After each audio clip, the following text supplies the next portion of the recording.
Eh bien bonjour, je vous souhaite la bienvenue à l'ouverture de cette édition de la France Design Week à Nantes. De France Design Week qui se passe du 14 au 28 septembre donc, et qui propose plus de 70 événements ateliers.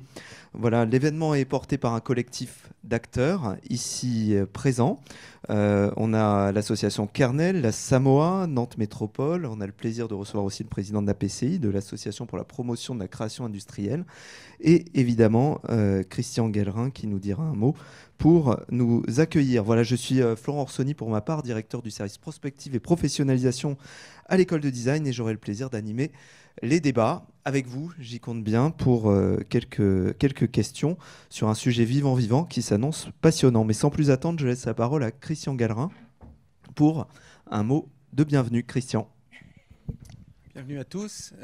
Merci d'être là, ici, à l'école de design, à l'occasion de l'inauguration de cette formidable manifestation qui a été portée depuis l'origine sur le plan national par la PCI et puis tout un tas d'acteurs locaux qui vont intervenir les uns après les autres et qui sont là réunis et qui sont directement impliqués dans l'organisation et dans la dynamisation de cet événement. C'est un événement important, très fédérateur, beaucoup d'acteurs, beaucoup de manifestations. Et il se trouve que à Nantes, l'an dernier, nous étions le lieu où il y avait le plus de manifestations, je crois. Je ne sais pas où on en est cette année, mais voilà.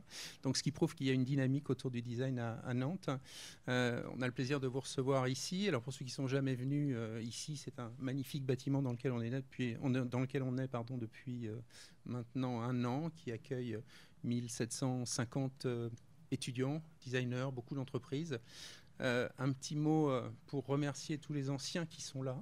On fait un travail important autour des anciens. On commence à avoir une communauté d'anciens ici à l'école de design de 4000 étudiants. Et Stéphanie qui est là, pour ceux qui ne sont pas dans nos fichiers anciens ou qui n'ont pas actualisé, Stéphanie est là. Stéphanie Martin-Petit dirige ce département et avec beaucoup de projets extrêmement intéressants. Merci d'être là. Je suis très intéressé par le sujet parce que vivant, je ne sais absolument pas de quoi ça parle et j'en attends beaucoup, évidemment. Et donc, je suis effectivement très intéressé par cela. Merci beaucoup. Vous êtes à l'école de design, vous êtes les bienvenus. Il y a beaucoup de choses à faire avec nous. Et voilà, bravo. Et puis, aimons-nous vivants. Ce qui est quand même absolument formidable, parce que voilà ce que m'a inspiré le titre. Et j'avoue que c'est quand même pas ni original, ni très intéressant. Mais bon, voilà, je vous souhaite une bonne soirée. Merci Christian. On va laisser la parole à Rosen Ludard pour un mot. Bonsoir à toutes et à tous. Donc France Design Week, effectivement, c'est quoi? Peut-être que certaines d'entre vous ne le savent pas encore, ne sont pas forcément contributeurs, contributrices cette année. En fait, c'est un label événementiel donc, qui vise vraiment à donner de la visibilité, à montrer, ou voire même à démontrer la diversité et la vitalité des pratiques du design français. Donc vous en êtes la démonstration ce soir. Notre territoire est vivant d'acteurs, d'actrices impliqués dans la filière design, qui s'engagent, qui contribuent et qui fait rayonner évidemment le développement économique de notre région et bien au-delà. Cette 4e édition est déjà un succès à l'échelle nationale puisqu'on a un nombre croissant d'événements, plus de 540 sur le territoire cette année, donc réunis sur la période du 14 au 28 septembre. Donc la semaine dernière, bien sûr, avait lieu Paris Design Week, Maison Objet, qui ouvrait les festivités, qui le font depuis plus de 15 ans. Et aujourd'hui, il y a un passage de témoins, effectivement, dans toutes les régions de France. Donc cette édition a été également l'objet d'une nouveauté avec le choix de cette thématique vivant, donc vivant au singulier, vivant au pluriel, comme le disait Christian Guellerin en plaisantant. Nous l'avons choisie car en fait elle permet de mettre vraiment en lumière la capacité du design dans tous ses aspects de notre vie à explorer comment le design est créé et grâce aux vivants pour les vivants. Donc en région Pays de la Loire plus précisément, c'est aujourd'hui 90 événements qui auront lieu sur cette thématique, donc des expositions, des conférences, des ateliers, et qui auront lieu donc dans les 15 prochains jours jusqu'au 28 septembre. Donc 70 événements sur Nantes. N'hésitez pas à aller jeter un coup d'œil sur le programme en ligne, francedesignweek.fr. Aujourd'hui, donc, c'est en tant que présidente de Kernel, l'association de promotion du design et des designers en Pays de la Loire, que je m'adresse à vous. Donc, effectivement, Kernel est une association à but non lucratif qui structure, promeut et fait l'animation de la filière design en Pays de la Loire depuis octobre dernier notamment, à la suite de France Design Week. Donc elle coordonne aux côtés de la Samoa, de l'école de design et également de Créapolis au Mans, le festival France Design Week chaque année en septembre. Au-delà de cette coordination exceptionnelle, nous agissons tout au long de l'année pour créer collectivement un environnement propice aux designers de la région afin qu'ils collaborent à la structuration de leur filière pour plus de visibilité, de compréhension et de poids dans le développement économique du territoire. Ces environnements propices peuvent être aussi bien des temps d'échange que des mutualisations d'espaces de démonstration, comme l'exposition Bon Sens, que vous pourrez découvrir sur le parvis juste en face de l'école de design. Je tiens à remercier donc les co-organisateurs, notamment Hugues Dupuis de la Samoa et Frédéric Degouzon de l'école de design. Et merci à Gillian Grave, donc parrain de cette édition, qui nous a fait le plaisir de venir nous partager son expérience et que vous pourrez entendre tout à l'heure. Merci également à la DRAC pour son soutien et aux membres de Kernel, car vous êtes de plus en plus nombreux de jour en jour à rejoindre notre communauté. Donc pour le petit rappel, on fera notre prochain apéro design le 26 octobre à partir de 19h à l'ISA. Merci beaucoup. Merci Rosen. Je vais te laisser passer le micro à Fabrice Berthereau, qui est directeur général adjoint de la Samoa. Fabrice. Bonsoir à tous. Alors nos amis des sièges, je vais profiter de rester assis. C'est un peu ce sentiment en fait que sur l'île de Nantes, on accueille la créativité et la disruption en permanence. La Samoa aménage le territoire, elle héberge des entreprises, elle les accompagne en les aidant, en les conseillant, elle expérimente sur le territoire et elle anime les réseaux. Aujourd'hui, en fait, on est au cœur du quartier de la création. Je suis ravi d'être à l'école de design qui vient en fait terminer une séquence d'aménagement qui a duré 20 ans, dans lequel en fait on est venu installer dans un premier temps l'école d'architecture, l'école des beaux-arts, l'université, le pôle des arts graphiques, l'ESMA, pour constituer ce qu'on appelle le campus créatif. Aujourd'hui, c'est plus de 7500 étudiants qui sont présents sur le territoire et qui donnent en fait cette qualité, cette intensité au quartier.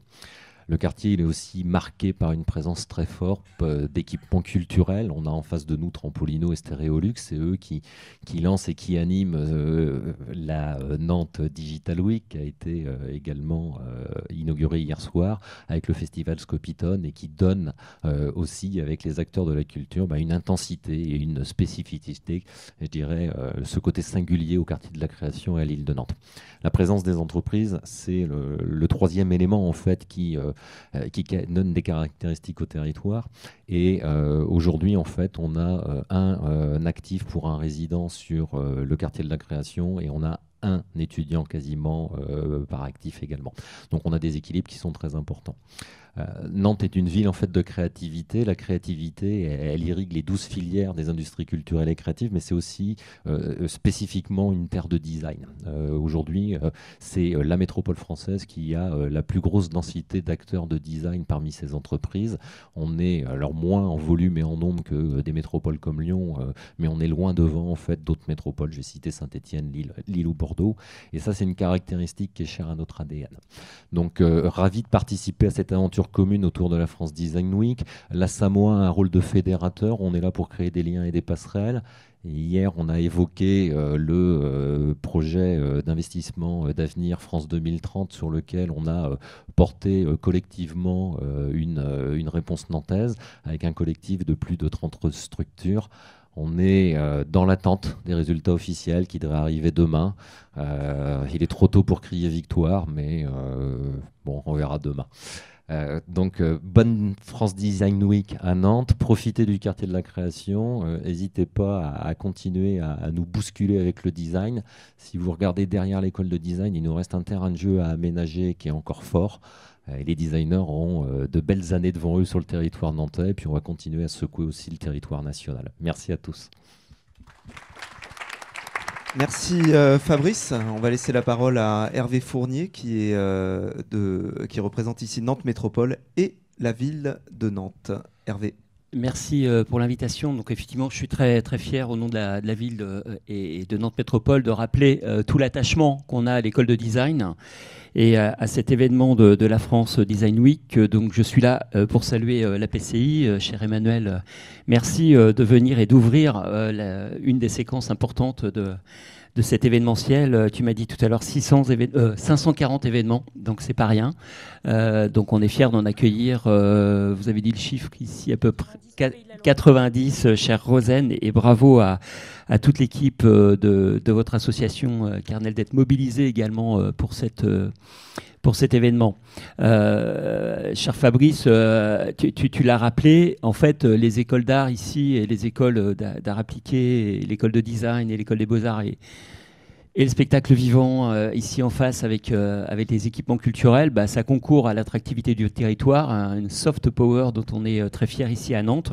Donc c'est pour ça que nous sommes attachés à cette école de par le rayonnement qui est là. Je parlais avec Christian, que je salue également, de toutes les coopérations internationales tout à l'heure. Et on entend différentes langues parler quand on vient dans cet équipement. Mais on a besoin de vous également pour nous nourrir, nous, dans la sphère publique, de votre créativité, de vos idées. Je vais donner 2 exemples. Je pourrais en donner d'autres, mais en tout cas à mon échelle, puisque j'ai en charge quelques délégations, dont une sur les marchés de plein vent, donc les marchés en plein air, pas les marchés publics. Et donc on avait travaillé avec Julia sur... on avait demandé à des jeunes designers de l'école de nous aider à faire bouger un petit peu la représentation qu'on pouvait avoir des différents marchés de plein vent qu'il y a ici à Nantes. On a pris 4-5 cas d'études et c'est vrai que ça a quand même la restitution et les résultats qui ont été donnés ont sacrément titillé et interpellé nos services qui sont des services instructeurs du droit de place et qui comprennent qu'ils peuvent être également un animateur de politique publique, son site, la vie du quart d'heure, mais aussi redessiner un parcours citoyen, consommateur, habitant à l'occasion d'un marché de plein vent. En tout cas, ça nous a aidé à faire bouger les chakras. Et là, je sors d'une réunion avec des commerçants de la Petite Hollande et c'est vrai qu'on n'est plus du tout dans la même relation qu'on pouvait y avoir il y a quelques temps. Ça, c'est un exemple et ça renvoie effectivement à des process et des dynamiques très vivantes entre l'école de design, ces jeunes étudiants, et les services de la métropole, de la ville en l'occurrence. Et je vais donner un dernier exemple qui est tout récent, puisque l'école de design est intervenue pour aider l'association de la Vache Nantaise à mettre en scène, à mettre en récit un petit peu cette histoire de la réintroduction de cette espèce animale dans les zones, dans les pâturages humides des bords de Loire. Il y a tout un projet autour de préservation de la biodiversité et du retour à l'animal et à l'agriculture dans la métropole. Et on a eu aussi, et on a toujours besoin, des designers pour nous aider à faire passer les messages et à aider aussi les promoteurs de cette association à trouver les justes parcours et les justes messages auprès du grand public, puisqu'ils étaient dans tout forum. Un grand marché qui a eu lieu dimanche. Voilà, je voudrais m'arrêter là, saluer quand même Guilien, parrain de cette édition globale ou nantaise. En tout cas, je suis ravi de vous rencontrer. J'ai regardé vos travaux et je salue tout votre engagement autour des questions de vivant, vos collaborations avec les musées d'art, les musées d'histoire naturelle. Votre expérience aussi autour de la problématique de l'eau, qui à mon avis est un sujet dans lequel on va avoir besoin de toutes les mobilisations ici et au lointain, sujet qui touche évidemment au vivant, parce que s'il n'y a pas d'eau, et il n'y a pas de vie, tout simplement. Donc je pense que là, il y a un boulevard d'intervention et d'accompagnement des décideurs sur ce sujet-là. Merci pour votre attention. Merci Hervé. On va laisser la parole à Emmanuel Touan, qui est président de l'Association pour la promotion de la création industrielle. Et puis aussi, on n'en est pas peu fiers, alumni de l'école de design. Merci beaucoup Florent. Merci à tous d'être là, présents ce soir.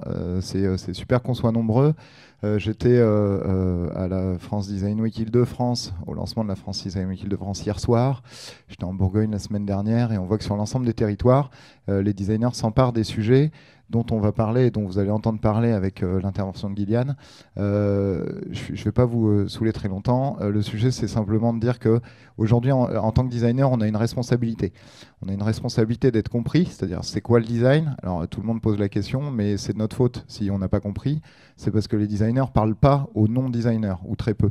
Et donc en fait, moi je suis ravi d'avoir des assemblées de designers en face de moi, mais je sais que j'ai un public conquis sur les sujets de design. Alors les designers, ils sont en capacité aujourd'hui de répondre aux grandes questions systémiques, on le sait. On sait qu'on peut travailler sur de l'atténuation de l'empreinte de ce que je vais appeler la recréation. Ici on est sur le quartier de la création, ce serait bien qu'on soit sur le quartier de la recréation pour se poser les questions fondamentales de vivant, relation aux écosystèmes, pour pas qu'on urbanise comme des malades, sans se poser les questions de liaison à l'autre, liaison au vivant, et au vivant avec un S.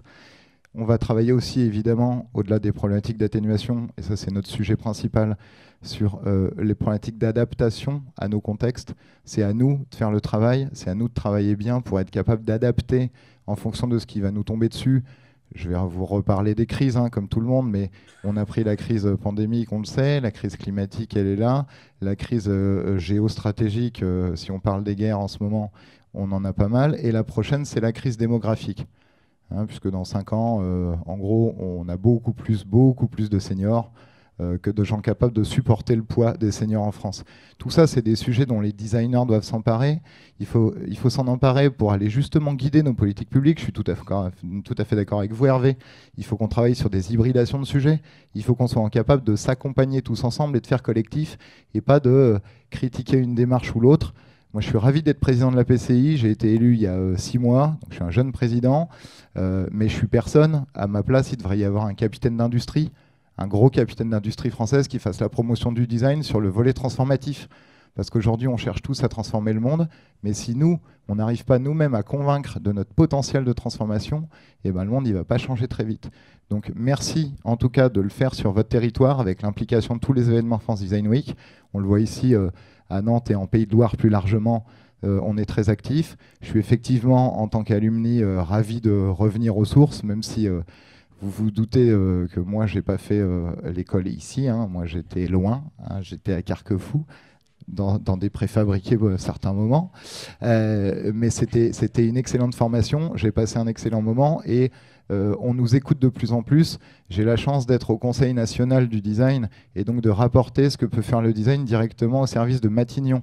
Alors ça a l'air pompeux, mais ça veut dire qu'en fait, aujourd'hui, l'État se pose la question de comment le design va pouvoir impacter ses politiques publiques et notamment les politiques territoriales. Donc allez voir les pôles de compétitivité, allez voir les aménageurs, allez voir les urbanistes, les architectes, les écoles et monter des projets communs et collectifs parce que les designers sont hyper forts pour le faire. Il ne faut surtout pas qu'on reste tout seul complètement perché. Voilà, à bientôt.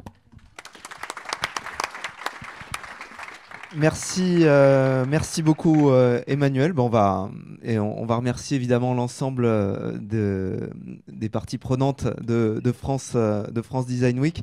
Merci pour ce discours engagé, on te connaît et ça fait plaisir d'entendre ces approches-là.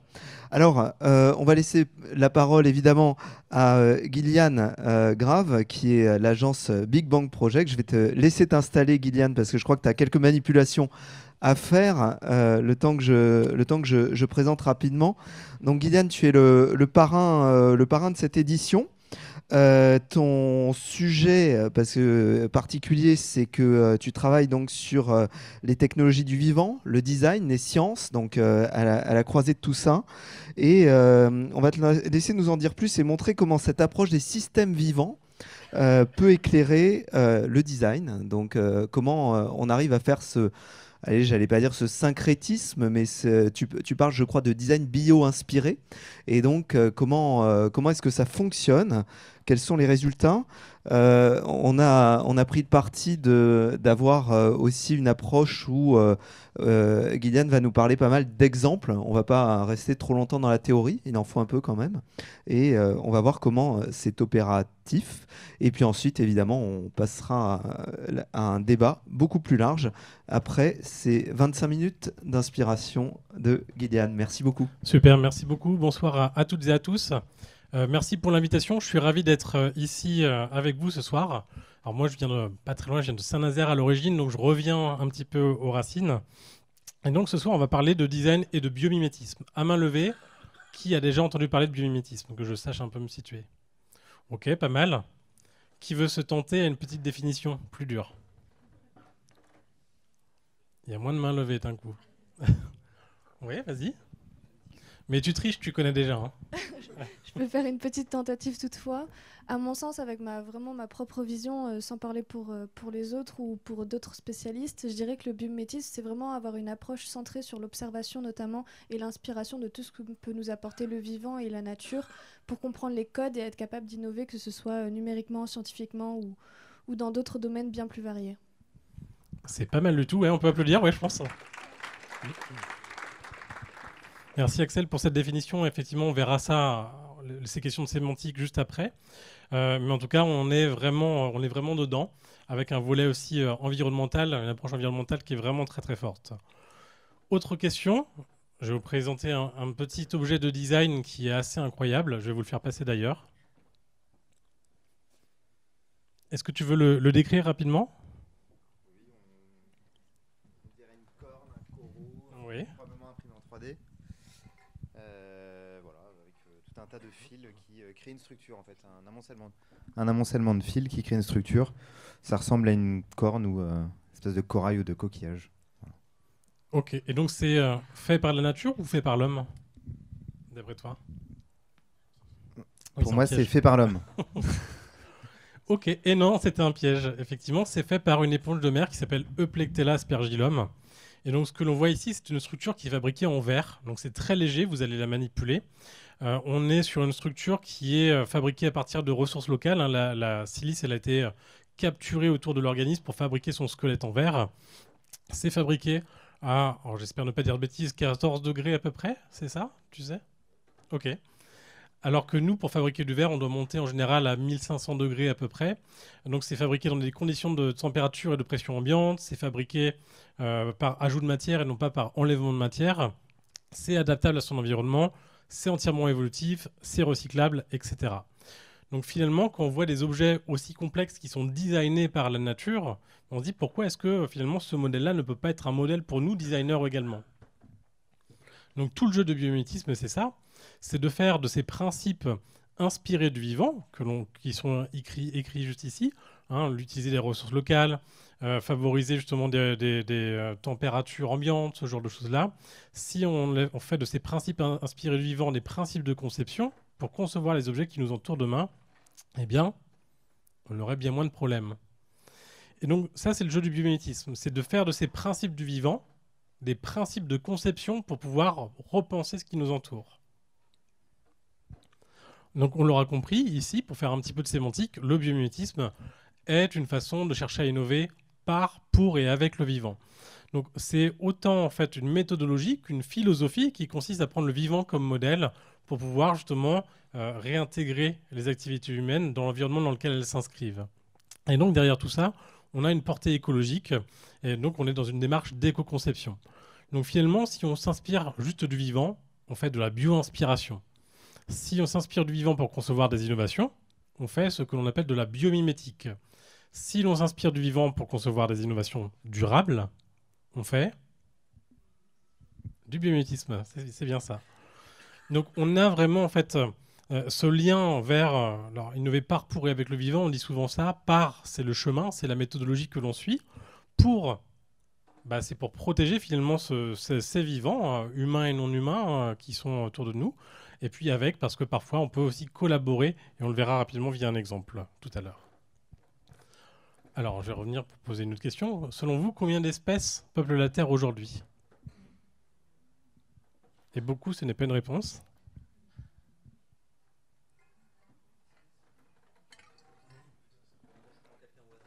Vas-y.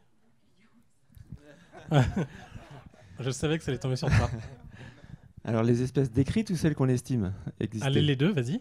Aujourd'hui, celles qui sont décrites, on est à peu près à 2 millions d'espèces, oui, dont la moitié sont que des insectes. Et on estime environ, alors les plus farfelus diront 100 millions, mais moi je ne suis pas du tout là-dessus, on est plutôt sur 7 à 8 millions d'espèces estimées sur Terre à peu près. Alors moi, on m'a dit 10 à 20, et on ouais, m'a dit ça 100 dépend si on prend compte ça dépend les des méthodes, micro-organismes. ça dépend vraiment des méthodes. Ouais. Ouais, Donc, c'est à peu près correct. Ouais. Et donc effectivement, donc voilà en fait, et on se dit que finalement autour de nous, chacune des espèces qui peuplent la Terre aujourd'hui a des choses à nous apprendre, puisqu'elle remplit des fonctions vitales en respectant le même cahier des charges que l'on a vu avant. Donc par exemple, chaque espèce a développé une stratégie singulière pour aller capter l'eau, pour produire de l'énergie, pour la stocker. Le stockage de l'énergie est une question aujourd'hui qui est aussi clé à partir du moment où on se dirige vers du tout électrique. On a besoin d'imaginer justement des nouvelles manières de stocker de l'énergie qui ont un impact environnemental moindre que ce que l'on propose aujourd'hui comme solution. Et donc finalement, chacune de ces 2 millions d'espèces connues et décrites a des choses à nous apprendre à nous, designers. Et donc ça, c'est assez intéressant à comprendre comme message, c'est que le vivant est une source d'inspiration qui est quasi inépuisable, sachant qu'il y a plein d'échelles pour se bio-inspirer. Plein d'échelles, on peut regarder le vivant de l'échelle nano à l'échelle macro en passant par l'échelle écosystémique. Donc on peut très bien aller voir le fonctionnement de certaines structures, le fonctionnement de certains organes. On peut aller voir un petit peu comment fonctionnent certains organismes. On peut regarder aussi les interactions qui peuvent exister entre différents individus d'une même espèce ou différents individus de différentes espèces au sein d'un écosystème donné. Et donc, tout ça peut nous inspirer la conception de nouveaux matériaux, produits, services, de nouvelles façons de penser l'habitat ou de nouvelles façons d'habiter, de nouvelles façons de penser les quartiers, villes ou territoires, voire même repenser la façon dont on organise nos sociétés. On peut très bien demain dire eh ben tiens, je regarde la façon dont les ressources sont gérées à l'échelle d'un écosystème naturel pour repenser en fait la façon dont on gère nos ressources dans une ville. Ça vous intéresserait ? On bouclerait les ressources, on bouclerait les flux de matière, d'énergie, d'informations, etc. Et bien sûr, on aurait bien moins de problèmes environnementaux en suivant justement tout ça. Et donc, ce qui est intéressant, c'est que typiquement pour moi, en tant que designer industriel de formation, on m'a formé à travailler de l'échelle du millimètre à l'échelle du mètre. Aujourd'hui, parce que je m'inspire du vivant à ces différentes échelles, je travaille de l'échelle du nanomètre à l'échelle du kilomètre. Et ça, c'est une énorme transformation dans mon métier. Et donc, pour travailler sur ces sujets-là, donc ça fait une quinzaine d'années maintenant que je travaille là-dessus. J'ai commencé quand j'étais étudiant à l'ENSI. Et donc, j'ai pu monter une agence qui s'appelle Big Bang Project. Et donc, on fait de la recherche, de l'innovation et une partie liée à l'éducation. Alors, pourquoi, quand on est designer, la recherche, c'est important ? Est-ce que vous avez des idées ? Attends, je sais à qui demander. Là encore une fois, tu triches. Ouais, il triche. C'est important parce qu'en fait, les designers sont beaucoup dans la culture orale et finalement s'appuient assez peu sur ce qui a déjà été produit comme connaissance pour alimenter leur travail.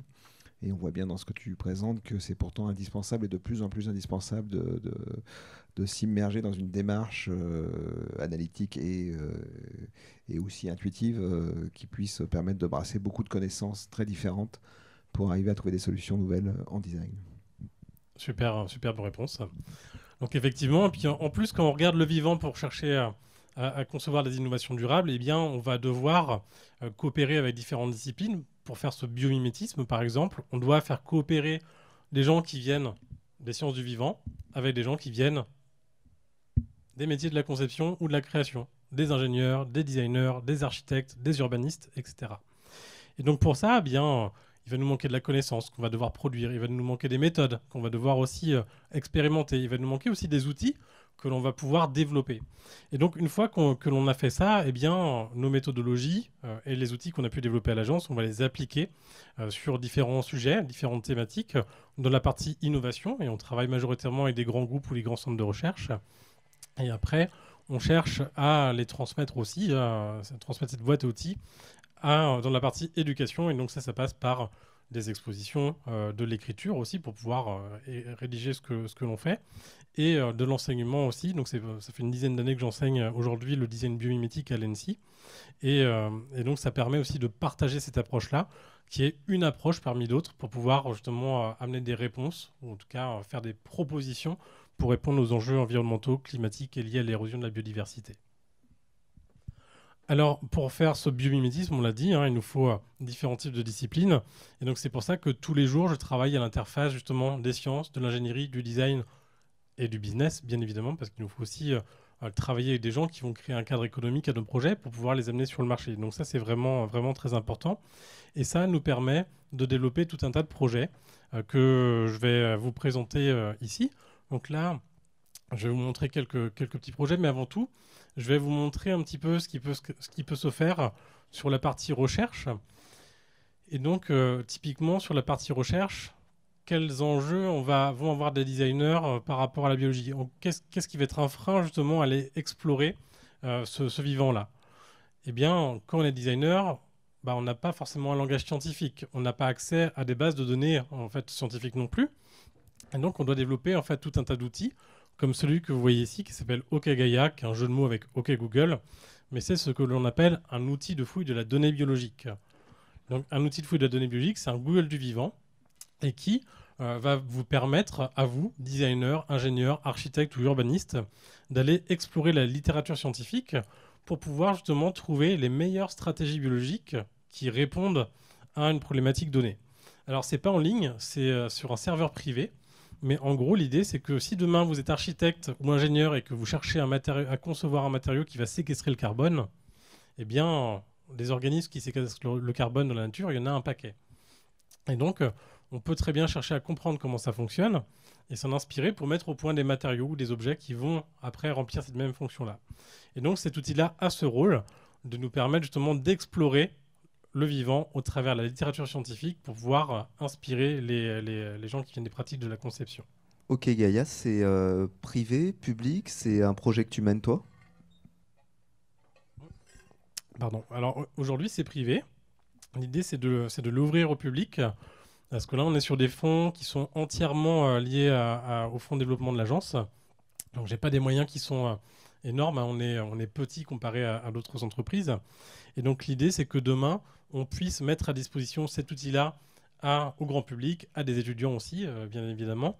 Mais il faut d'abord qu'on trouve un modèle économique qui permette de me rembourser une partie des frais de R&D que l'on a pu générer. Par contre, Big Bang Project est aussi membre d'un consortium de recherche qui s'appelle Biomig.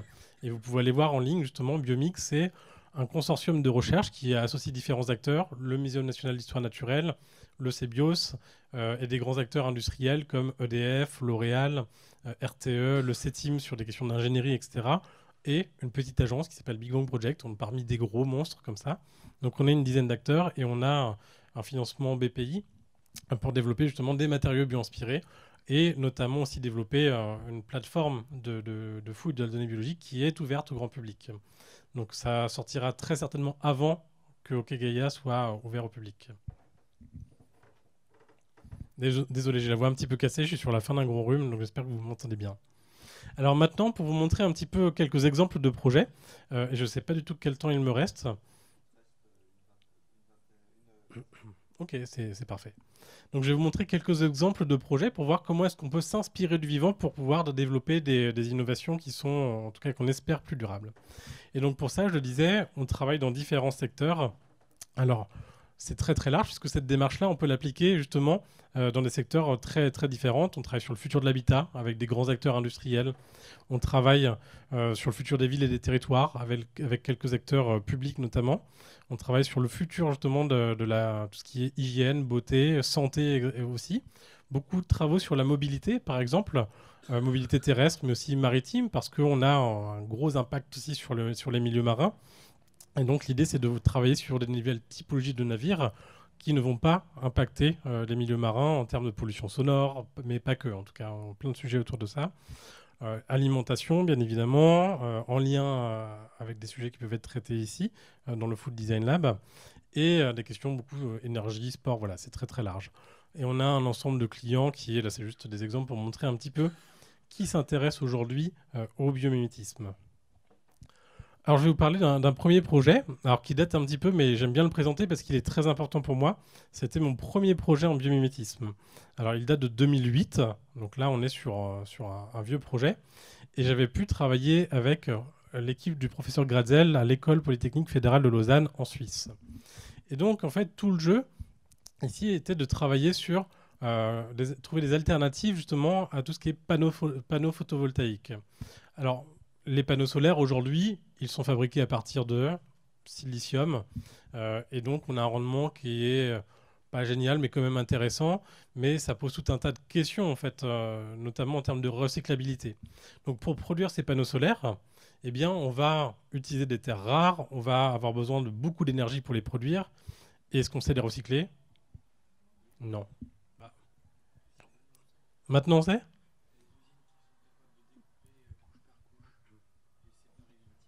Ok, et à quel coût? Ok.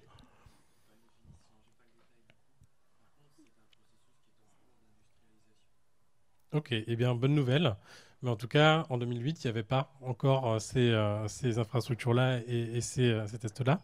Mais on est sur quelque chose qui était en tout cas voilà, à revoir. Et pourtant, en fait, capter l'énergie du soleil pour produire de l'électricité, bah, pour produire de l'énergie, ça se fait en fait autour de nous. Et vous avez un très bel exemple qui est ici. Bah, finalement, quoi de mieux que les plantes pour pouvoir justement produire cette énergie-là. Et donc l'idée du professeur Gratzel, c'était de chercher à imiter ce processus de photosynthèse pour pouvoir fabriquer une photosynthèse artificielle que l'on pourrait imprimer à plat sur des matériaux souples aussi, par exemple, sur des très grandes surfaces à moindre coût et avec une recyclabilité aussi beaucoup plus importante. Et donc, à partir justement de ce qu'il y avait des technologies bio-inspirées qui avaient été mises au point dans ces laboratoires-là, on s'était posé la question de quel impact elles auraient, ces technos-là, sur les objets qui nous entourent. Qu'est-ce qu'il se passerait demain si nos objets étaient capables de s'auto-alimenter en énergie? S'ils devaient tous arborer en fait, ces cellules photovoltaïques imprimées. Donc là, on est sur des cellules que vous voyez ici, le petit... Oui, ma souris, ouais. Les petites bandes sont des cellules photovoltaïques. Et donc, on a imaginé une série d'objets, dont ce que vous voyez ici, qui est une enceinte qui est entièrement alimentée par les petites bandes rouges que vous voyez, hein, c'est du rouge-brun, qui capte une bonne partie du spectre lumineux et qui va justement permettre de capter même la lumière artificielle, hein, pas que la lumière du soleil, pour pouvoir alimenter un petit haut-parleur que vous voyez situé juste ici, et dont la forme du pliage par origami permet justement de décupler aussi la puissance du son.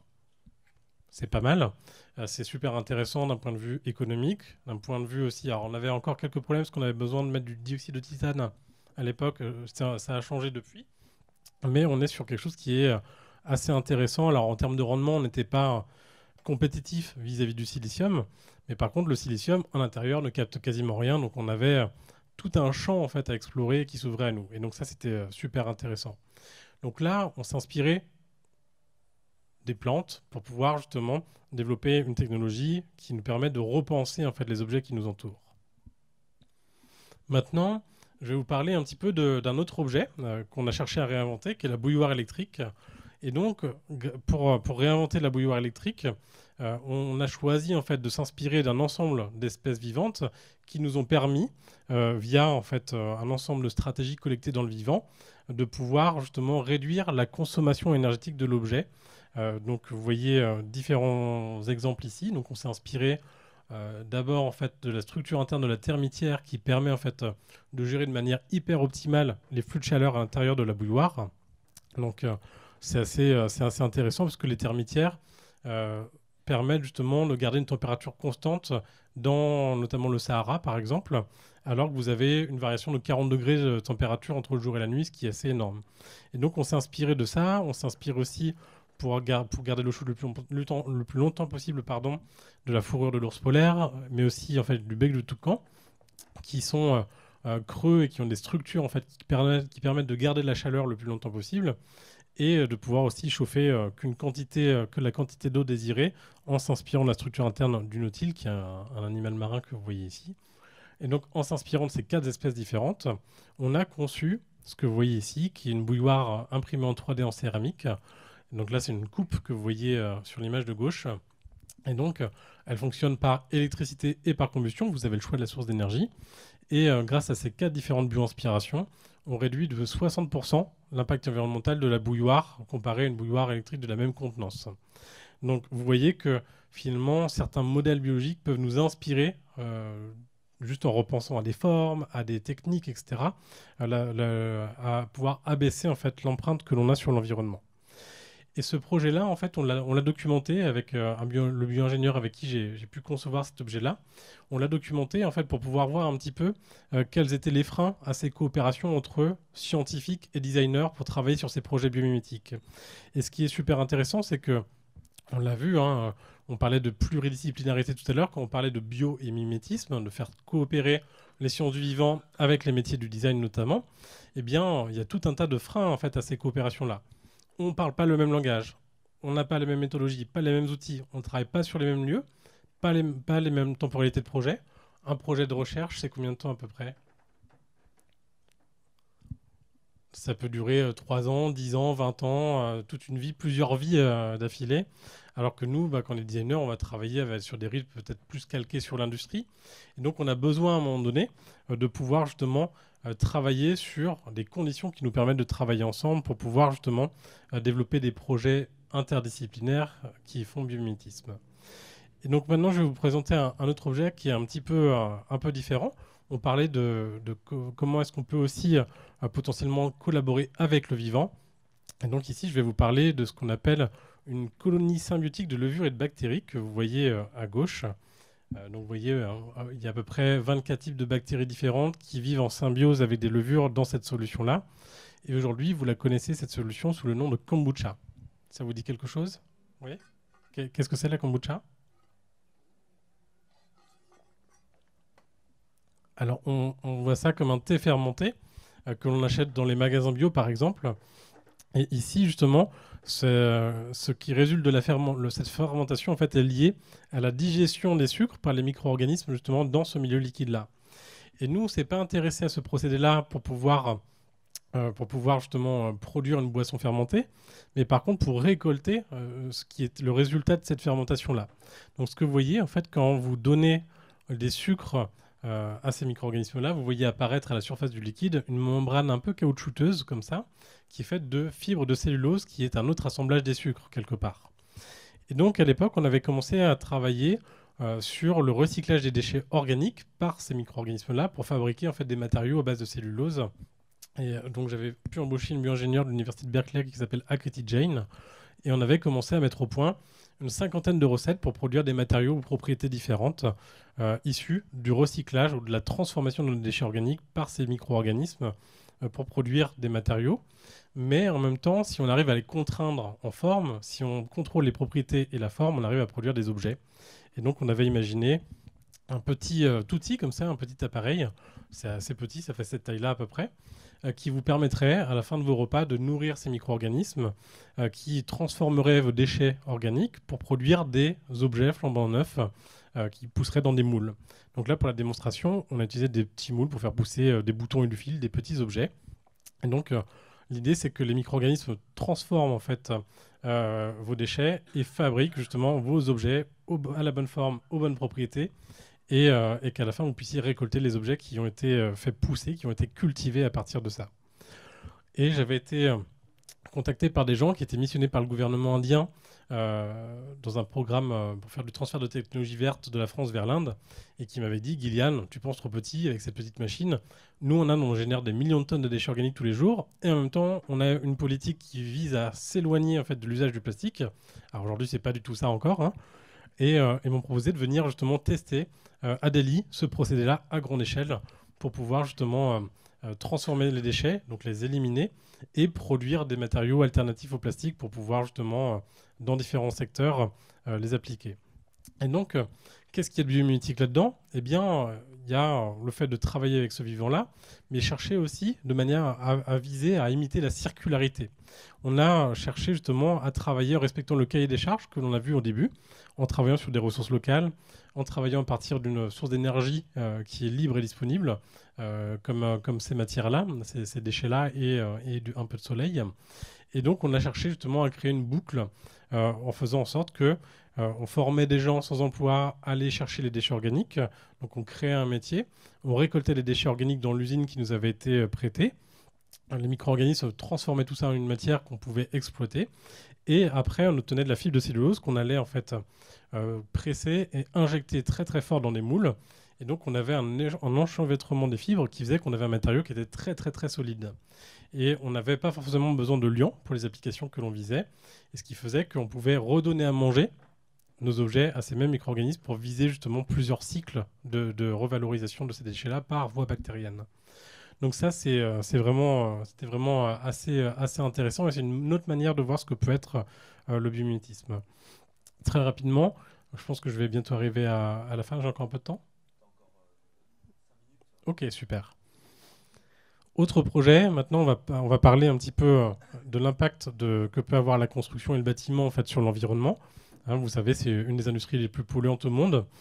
Aujourd'hui, en fait, finalement, pour faire un béton, il y a plein d'organismes qui sont super intéressants.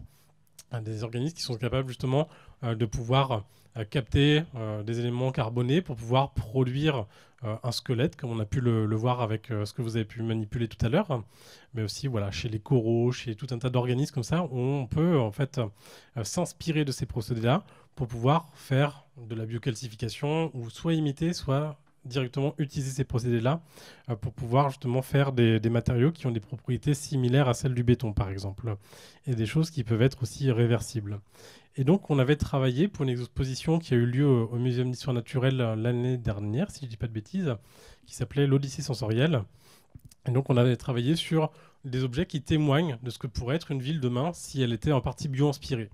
Et donc, on avait travaillé sur une pièce architecturale, une rosace que vous voyez ici, qui reprend justement ces principes de biocalcification pour montrer que demain, eh bien, si on s'inspirait de ces organismes-là, on pourrait très bien produire des bâtiments sur place à partir de pollution, d'éléments polluants comme le dioxyde de carbone que l'on pourrait chercher à séquestrer dans nos bâtiments pour produire des pièces architecturales telles que celle-ci, par exemple.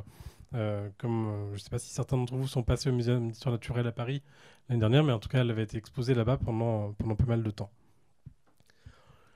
Maintenant, pour reboucler en fait avec là où on est ici, ce qui est très intéressant, c'est que la multidisciplinarité ou l'interdisciplinarité, ça s'apprend difficilement en entreprise. C'est très compliqué, ça demande justement d'avoir une certaine ouverture, d'avoir une posture un peu particulière, de savoir utiliser des méthodes et des outils aussi un peu particuliers. Et quoi de mieux que les écoles pour pouvoir enseigner tout ça? Et donc ça, c'est vraiment extrêmement important. Et donc j'ai la chance pour ça de pouvoir intervenir dans différentes écoles. Alors l'ENSI depuis 10 ans maintenant, où je dirige un master en design et biomimétisme depuis 4 ans maintenant. Et j'ai la chance aussi d'intervenir depuis 2 ans en food ici pour pouvoir amener justement cette dimension environnementale, challenger un peu les étudiants avec toute l'équipe qui est présente là et dans cette jolie école. Donc effectivement, on doit apprendre à travailler ensemble. Ici, vous voyez quelques images, notamment de designers qui travaillent en laboratoire, parce qu'on a besoin, quand on fait justement cette multidisciplinarité, on a besoin justement de les former à cette interface entre les disciplines.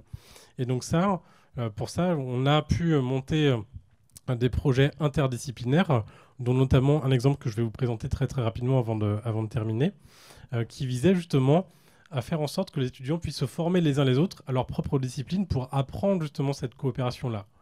Et donc dans ce programme-là, on avait des étudiants de plein d'écoles différentes. On avait l'ENSI en design, on avait Polytechnique en mathématiques, on avait Chimie Paris-Tech et le SPCI en physique-chimie, on avait des étudiants en droit, on avait des étudiants de différentes origines. Donc on avait à peu près 8 écoles qui travaillaient ensemble pendant 10 mois sur la résolution d'un challenge complexe, par une approche complexe permise justement par cette pluridisciplinarité. Et donc, le projet, on a fait plusieurs projets, mais j'aime bien présenter celui-ci parce que vous le reconnaissez ici, le challenge visé est extrêmement important. On voit cette belle photo d'un joli moustique, vous voyez, qui a envie de vous piquer.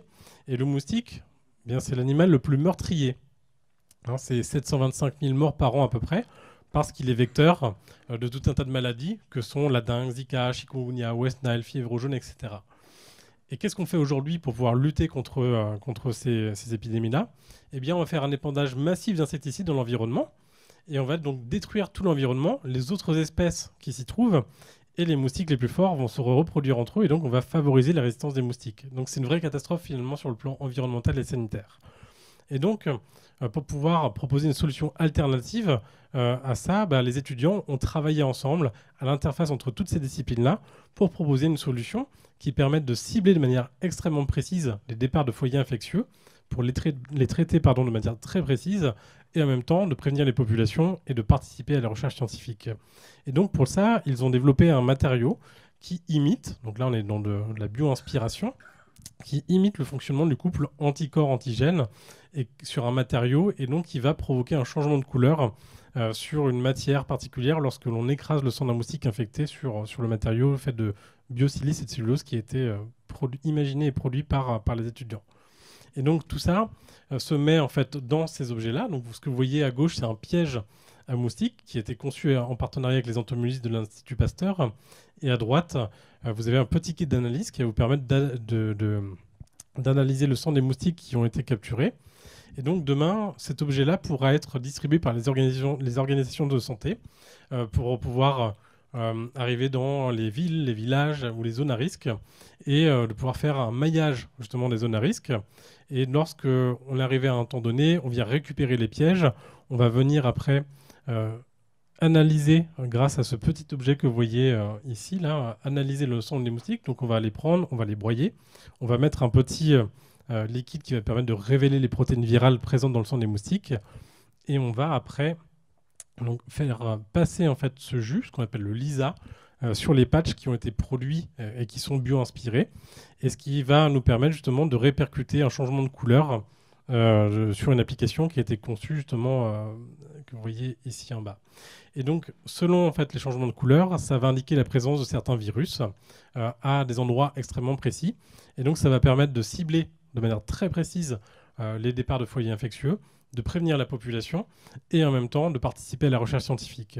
Et donc, en 10 mois, un projet étudiant comme ça a remporté le prix de la fondation Bill et Melinda Gates avec $100 000 la première année pour pouvoir développer le projet et plusieurs awards au MIT puisqu'on les emmenait aux États-Unis pour présenter des projets à la fin. Et donc, tout ça pour montrer que même si on est étudiant et qu'on apprend justement à aborder des problématiques complexes par des approches complexes et qui plus est bio-inspirées, eh bien, ça permet d'amener des réponses qui sont extrêmement intéressantes dans ce monde-là.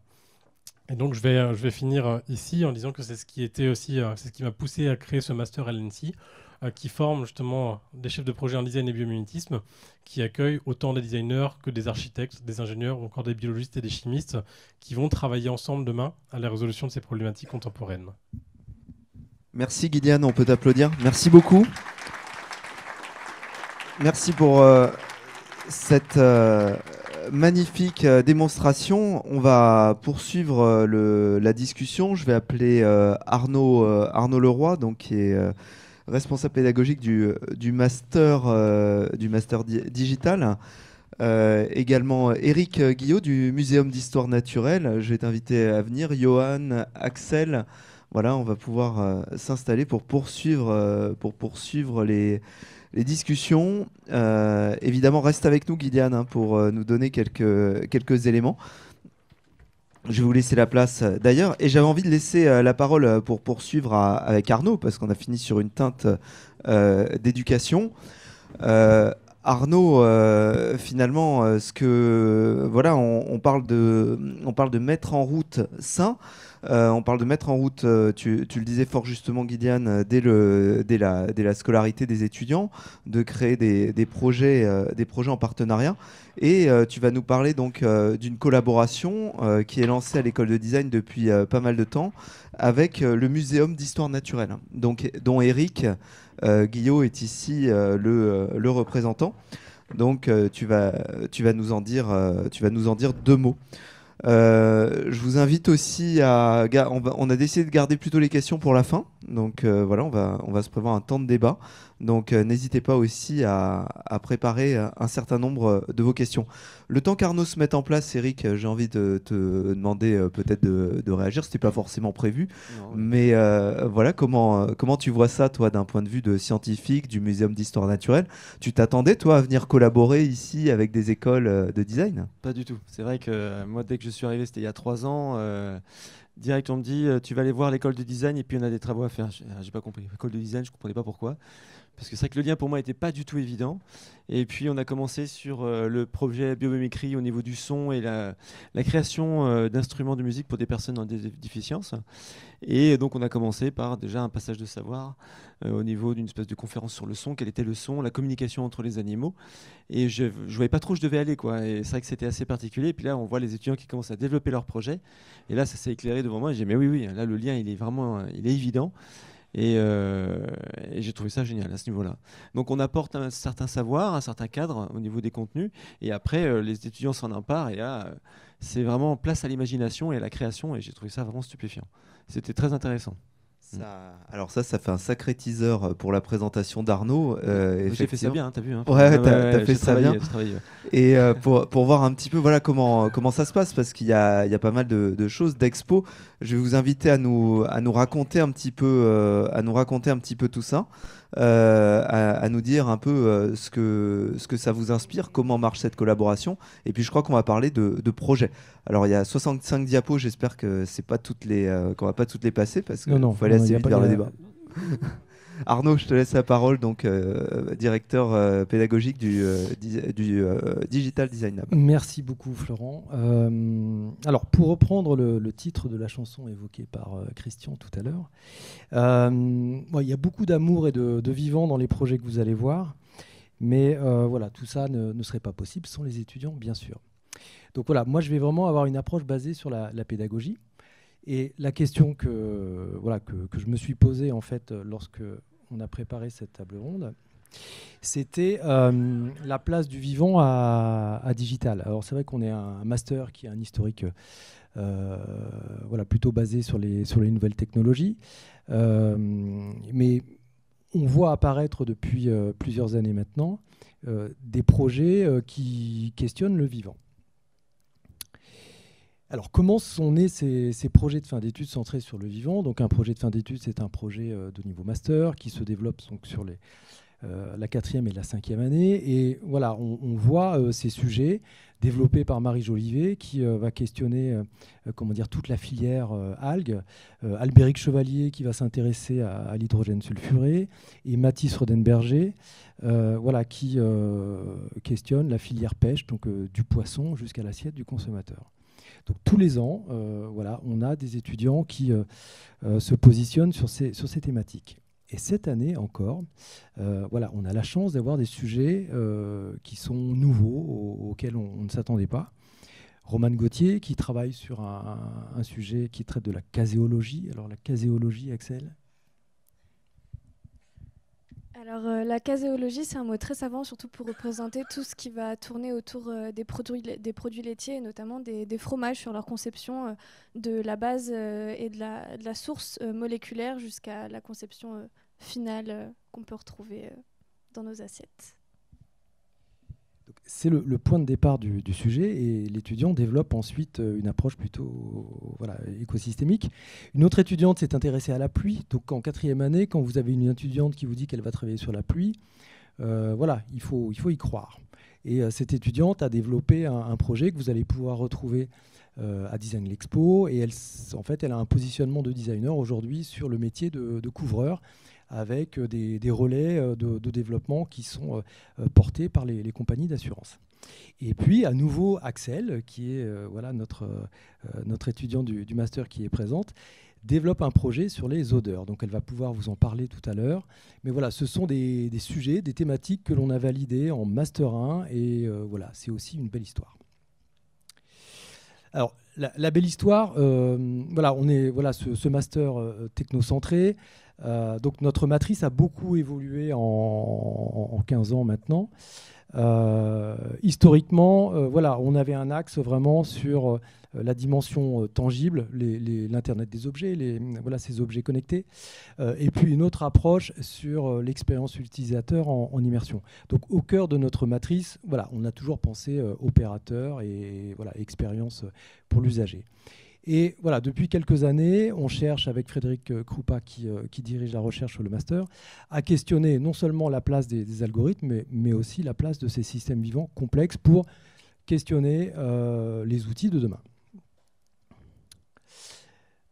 Alors, dans notre construction, voilà, on ne pouvait pas traiter du vivant sans aller voir les biologistes, les experts voilà, qui sont juste en face de l'école. Et on a donc depuis 5 ans maintenant une relation très très forte du point de vue pédagogique avec l'équipe du muséum. Donc Eric est intervenu tout à l'heure, mais il va présenter son équipe. Oui, donc moi je suis responsable de tout ce qui est collection sciences de la vie et non de la Terre, comme tu as pu indiquer, parce que la Terre c'est pas tout à fait vivant, c'est des cailloux. Hein. Moi je m'occupe des bébêtes. Voilà. Donc il y a Luc aussi qui est avec moi, donc qui est le responsable directeur adjoint de tout le pôle aussi sciences de la vie, et Philippe Guillet qui est le directeur, ainsi que François Murget qui est entomologiste, qui de temps en temps vient aider aussi sur ces projets. Donc on arrive avec nous une certaine connaissance ou une expertise, avec humilité qu'on vient apporter comme aussi, pour essayer d'apporter soit des directions, soit de cadrer certaines choses qui ne correspondent pas à ce qu'il pourrait y avoir dans la vie. Donc c'est vraiment multiple, l'approche et la façon dont on peut intervenir. Du coup, je ne sais pas si tu voulais qu'on en dise un peu plus, je pense que je dis l'essentiel. Oui. Vous allez voir quelques photos qui illustrent donc les interactions des experts, des biologistes avec nos étudiants. Donc le projet pédagogique, en fait, on l'a développé depuis 5 ans. Donc le premier projet qu'on a développé en 2019 s'appelait Entomologique, et d'ailleurs il y a encore un autocollant là sur mon ordinateur. Donc c'était un projet qui nous tenait voilà, vraiment beaucoup à cœur. Il n'y avait pas vraiment de brief, si vous voulez, d'intention. On était sur ce que Gillian parlait tout à l'heure, une approche bio-inspirée. Et on a travaillé sur l'entomologie. Donc là, on est vraiment sur une classe d'insectes. Donc ce sont les coléoptères. Voilà, et nos étudiants ont développé des objets, des produits, du mobilier. Mais voilà, on n'est pas allé au-delà. Mais pour autant, voilà, on a senti qu'à ce moment, on avait la possibilité de compléter notre matrice pédagogique et voilà, d'amener les étudiants à changer d'échelle. Le deuxième projet dont on va vous parler tout à l'heure s'appelle Biomimicry, projet que l'on a renouvelé sur Biomimicry 2. Voilà, là, vous allez voir, on a un vrai brief. On vous parlera également du projet Terra Ligéria. Et puis cette année, voilà, on développe un projet qui sera présenté au muséum la semaine prochaine qui s'appelle Océan 23. Donc là, je vais uniquement vous parler des projets Biomimicry et Terra Ligéria. Alors, on est vraiment sur une co-construction. Donc là, sur ce projet, à l'époque, quand on a discuté donc, de ce sujet, de ce brief avec les éducateurs d'APF, de l'IEM de la Marrière, avec Stéréolux, avec le muséum, voilà, on a essayé d'amener nos étudiants à imaginer des instruments de musique inspirés par la biosphère musicale pour un public empêché. Et donc là, ça fait donc 4 ou 5 ans. Et ce qui paraît évident aujourd'hui ne l'était pas forcément. Et en fait, c'est très rassurant. Et c'est certainement cette démarche en fait, qui nous a permis de renforcer encore plus notre positionnement. Et voilà, je vais essayer de vous expliquer pourquoi. Donc on a toujours une étape d'idéation avec les experts, avec les biologistes, les scientifiques et les designers. Donc là, on est sur un temps où on va chercher des informations, on questionne la recherche, on va questionner certaines spécificités qui sont liées ici à la biosphère musicale. Donc certains étudiants se sont intéressés. Tu te souviens des espèces qui ont été... Sur quel projet? C'est le 1? Ça fait 2 ans, 3 ans, c'est ça? Et ma mémoire de poisson rouge est sollicitée là. D'accord. Il y avait des poissons, oui. Ouh là là, sur ce premier projet, moi j'avais souvenir. Non, je n'ai plus de souvenirs, je t'avouerai. Les grenouilles, oui, c'est vrai. Oui. Il y avait les grenouilles, il y a eu du bois aussi pour le son, mais c'était les champignons aussi à un moment donné. Il y a eu les champignons, le chant des baleines. On va accélérer, oui, d'accord. Donc, comment dire, les experts interviennent de manière un petit peu empirique. Personne n'est préparé aux questions que les étudiants se posent. Sur la deuxième étape, donc là, on est vraiment sur un process en design. Il y a ce temps d'expérimentation et d'itération. Et ce que l'on a compris à ce moment-là sur ce projet, c'est que donc cette approche inspirée par la nature allait nous permettre d'aller beaucoup plus loin dans nos interactions et dans nos échanges avec les parties prenantes. Donc là, les parties prenantes, ce sont des jeunes de l'institution d'éducation moteur de la Marrière. Voilà, ça nous a permis de contourner le handicap. Donc on a parlé du chant des grenouilles, on a parlé de certaines propriétés des baleines, on a parlé peut-être des plantes carnivores ou de l'acoustique, peut-être des champignons. Et en fait, c'est un vrai levier dans le management du projet. Et puis enfin vient l'étape de médiation et de présentation des projets au public. Et c'est vrai que tous les projets que vous voyez là sont développés dans le cadre de la Nantes Digital Week. Donc voilà, ça nous offre un objectif, des objectifs de résultats. Donc on va dépasser les moyens parce qu'il faut que les prototypes soient fiables. Mais voilà, on a aussi cet échange avec le public. Et là, ce que vous voyez, alors on a parlé de démarche circulaire ou éco-responsable. Là, ce que vous voyez, c'est un projet qui est très low-tech, donc inspiré du pivert. Et voilà, on est sur différentes essences de bois. Et l'objectif, c'était aussi d'avoir un produit partagé en open source et qui pouvait être réplicable par les autres instituts de France Handicap. Peut-être très rapidement pour accélérer, pour laisser de la place au débat après. Ok, donc là, ça va être... je vous laisse peut-être parler de Terra Ligéria. Oui, alors là du coup, l'idée c'était de donner accès à nos collections aux étudiants pour qu'ils puissent les présenter au public d'une manière complètement ouverte. C'est-à-dire que nous, on est peut-être un peu fermé dans notre manière de faire. On s'est dit, allez, maintenant les étudiants, c'est à vous. Donc on avait à la fois des collections botaniques qui étaient composées de 7000 planches de Bourgogne-de-Coudray, donc qui datent du 19e siècle, et également les collections de sciences de la Terre, donc du Buisson, qui a la particularité d'avoir une commande. C'est le département lui dit en 1930, tu vas faire une cartographie de toute la géologie du Loire-Atlantique. Donc il a pris son petit marteau et il est parti dans tout le département, et le muséum a gardé toutes les collections qui a permis d'établir ces cartes. Et donc l'idée était de mettre en valeur ces collections. Axel, je crois que toi tu en as fait partie aussi. Tu dis un petit mot peut-être par rapport à ça ? Tout à fait. Alors pour ma part, moi j'ai pu intervenir sur ce projet Terra Ligéria avec la thématique de la minéralogie avec la collection privée de Monsieur Dubuisson, qui pour la petite histoire est le fondateur du Muséum d'histoire naturelle, si je ne me trompe pas. Le challenge était justement de mettre en avant ces collections privées pour lesquelles il y a plus de 3000 exemplaires d'échantillons, sans pour autant les présenter en physique au public parce que c'est bien trop grand et bien trop chargé pour qu'il y ait un réel intérêt. Donc c'est vrai que nous, on a travaillé sur un moyen de mettre en avant tout son travail en représentant de manière numérique plutôt l'ensemble de ces échantillons. Donc pour cela, comme vous pouvez le voir sur la vidéo ici, on a une reproduction en 3D finalement de l'un de ces échantillons qui s'est effectué à l'aide de la technologie de la photogrammétrie. Il s'agit de quadriller finalement l'objet en question sous plein de coutures pour que derrière il y ait une fusion et cette création numérique comme vous pouvez le voir. On a également travaillé sur le sens du toucher en reproduisant finalement les textures de ces pierres en 3D comme vous pouvez le voir là et les représenter à travers un module qui mettait en avant un hologramme de cette technologie de la photogrammétrie et également les textures. Donc on a vraiment eu un jeu sur les différents sens comme celui du toucher et de la vue pour projeter le spectateur, le visiteur dans une expérience complète. On va passer du sens à ton projet de fin d'études.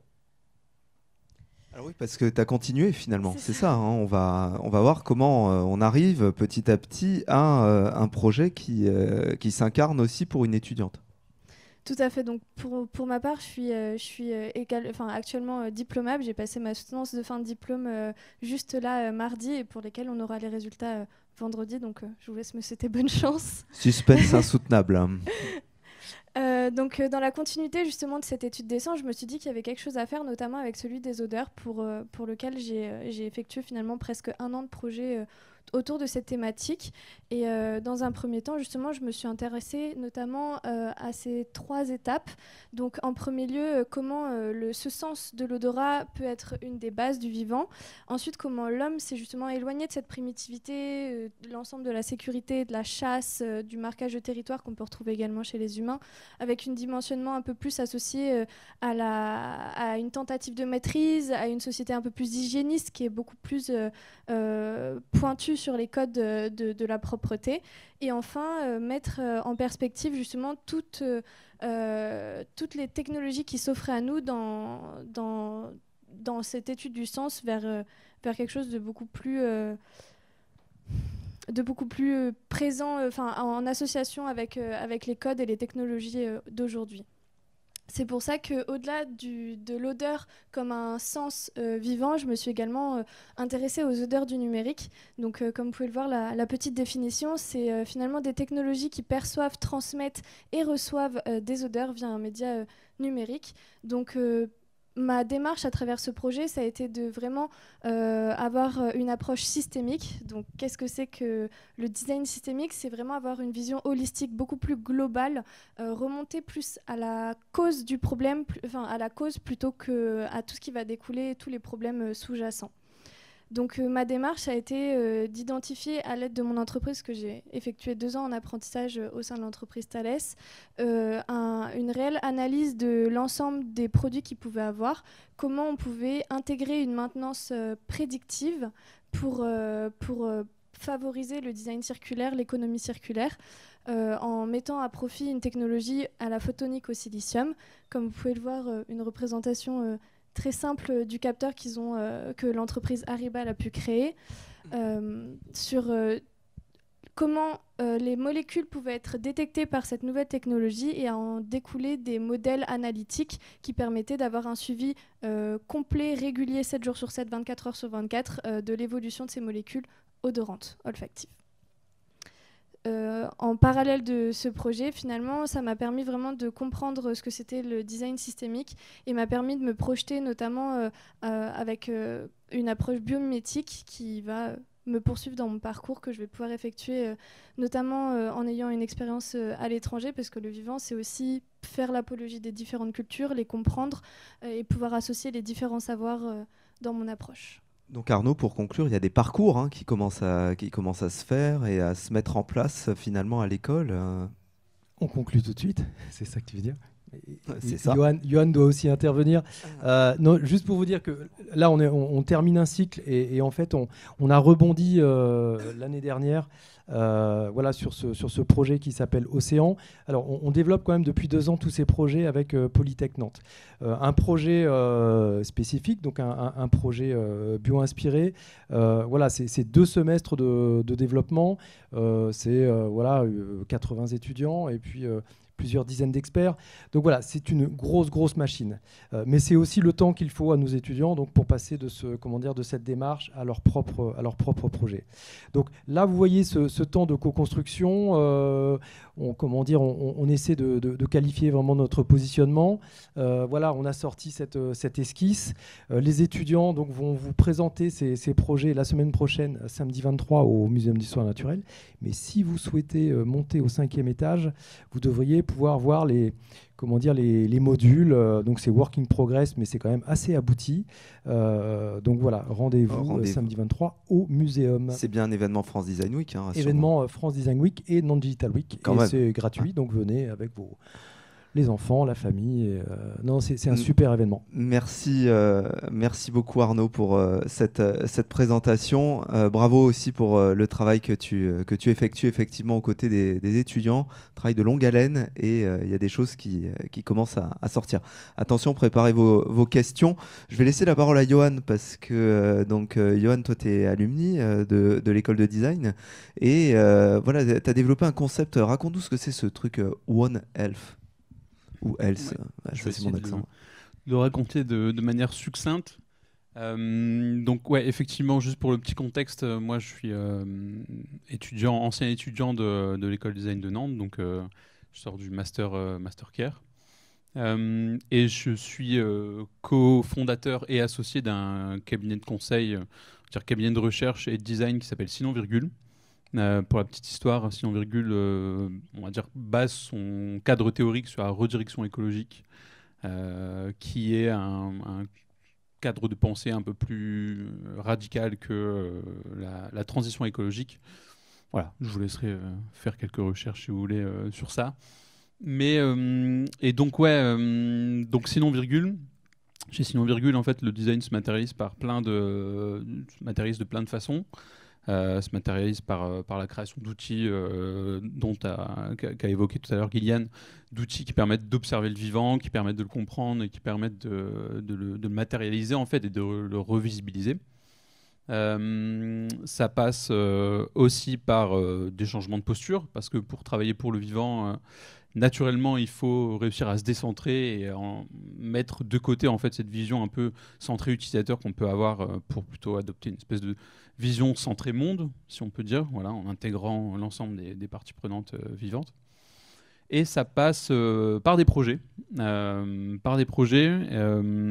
fait, ce qu'il faut savoir, c'est que chez Sinon Virgule, on a 3 grandes typologies d'intervention qui sont le conseil. En fait, on intervient auprès d'entreprises pour les aider à auditer leur business model et à essayer de les faire atterrir dans le cadre des limites planétaires.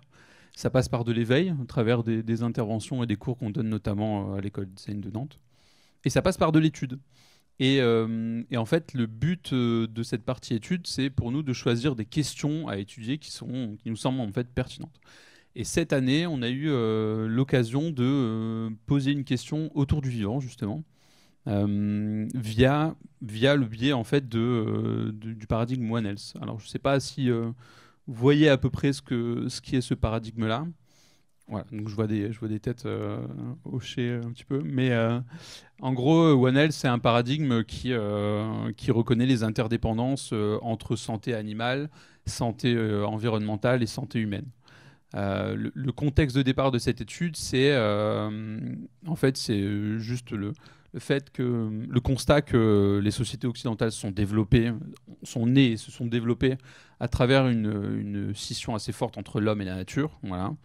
En fait, l'homme est plus au centre d'un ensemble d'interconnexions avec le vivant, mais est entouré de choses. Et cette scission en fait, a influé sur plein de choses, notamment les rituels, les façons de produire. Enfin, ouais.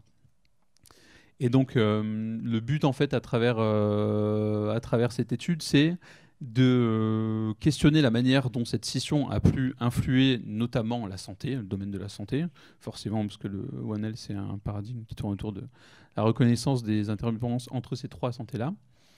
Mais aussi, du coup, comment l'adoption de ce paradigme-là aurait pu influer sur notre monde aujourd'hui. Donc l'objectif en fait de cette étude, c'est d'imaginer un monde tel qu'il aurait pu être actuellement si on avait adopté ce paradigme One Health bien en avance, quoi. Et en fait, cette étude, elle est structurée en plusieurs grandes phases dans lesquelles le design prend plusieurs formes et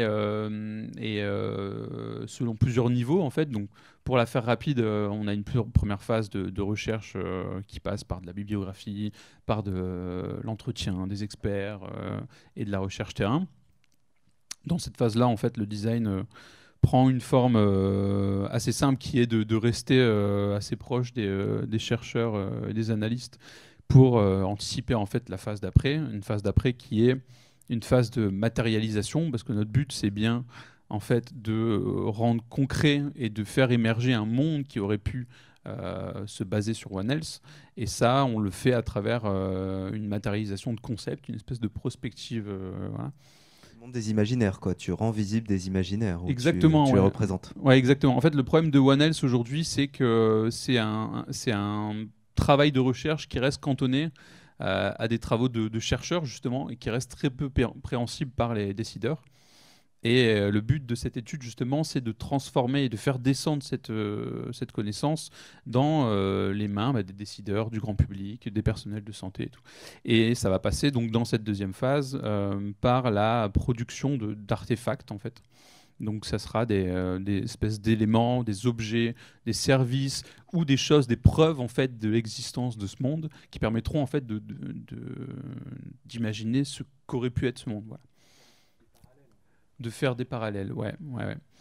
Et donc voilà, donc là on a une phase de production assez élevée en termes de design, donc une phase de matérialisation et de récit. On utilise beaucoup la capacité de design à créer des récits et à rendre compréhensibles les choses. Et en troisième phase, donc ça sera la phase de plaidoyer. Le but, c'est d'amener en fait l'ensemble de cette connaissance au public pour générer des discussions, des échanges et pour pouvoir influer dans les collectivités locales et tout ça. Le design pour le débat. Et du coup, là, on utilisera les outils du design d'intelligence collective, de mobilisation et de création d'ateliers. Voilà. Merci à tous les trois. On peut les applaudir. Alors, c'est confortable parce qu'on a une vingtaine de minutes de questions-réponses. Et attention, j'irai les chercher. Je sais qui est dans la salle et j'irai chercher de manière arbitraire Vincent ou quoi au hasard. Mais quelques questions dans la salle. Je vais quand même poser la première. Elle s'adresse à Gillian. Gillian, moi j'ai envie de te poser la question. J'ai vu des belles choses. On a envie de dire, mais pourquoi est-ce qu'on n'accélère pas? Pourquoi est-ce que sur l'industrie, ça démarre pas un peu plus fort? Qu'est-ce qui manque? On voit des études, on voit des cours, on voit l'éducation, on voit des objets magnifiques. Maintenant, c'est quoi la prochaine étape? Comment on passe à l'échelle? Alors, c'est vrai qu'aujourd'hui, il y a encore, en France en tout cas, peu sur le marché de solutions biomimétiques. On en voit un petit peu en Allemagne, on en voit au Japon, on en voit dans certains endroits, mais il n'y a pas encore des grandes preuves de concept qui sont là aujourd'hui. Ce qu'il faut, c'est investir dans la recherche. C'est que les grands groupes aussi industriels investissent dans la recherche et le développement d'innovations bio-inspirées. Ça arrive, au début, ils regardaient de loin. Après, ils ont commencé à faire des petits investissements sur des petits projets. Et aujourd'hui, on est sur moi, je le remarque à l'agence, on est passé de projets... des petits projets exploratoires à des gros projets de R&D où les financements sont x20, x30, x40 parfois. Donc ça arrive, mais ça prend du temps. Donc ça, c'est vraiment important. Après, il nous manquait aussi, on l'a vu, beaucoup d'outils, de la méthodologie, un réseau, bien évidemment, sur ces questions-là, parce que c'est arrivé, le biomime en France, c'est arrivé à peu près, on va dire que ça a commencé il y a 15-16 ans, un peu on va dire 17 ans par là. Donc ça reste quelque chose de relativement récent malgré tout.